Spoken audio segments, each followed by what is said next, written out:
During this Advent season, I want to walk us through some of the great Christmas hymns, the great carols, and look at the rich theology that unfolds within them.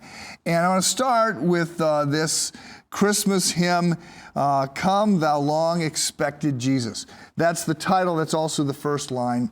It is highlighting the redemption of Christ. It is highlighting the fact that since the fall, we have been waiting for a Messiah to come the first time and then also to return a second time. So we are living in anticipation of that return. So the first promise that God was going to send a Messiah comes all the way back in Genesis 3.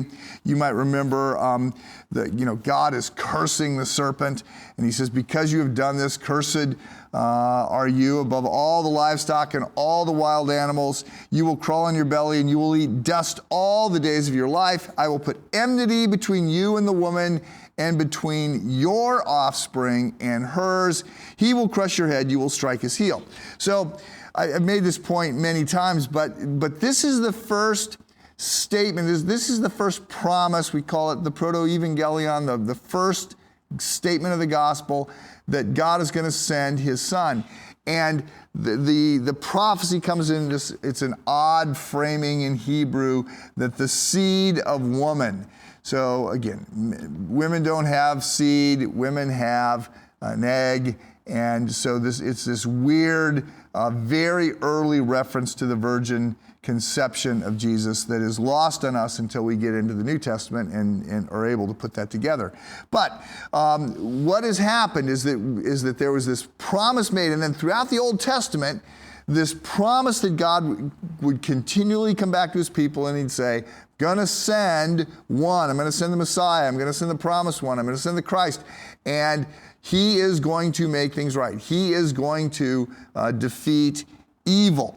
So the second line of this hymn, Come Thou Long Expected Jesus, it's please come, come the first time. That's the context of this, because it's a Christmas song, but it also is foreshadowing the longing for his return. So come Thou Long Expected Jesus, born to set his people free.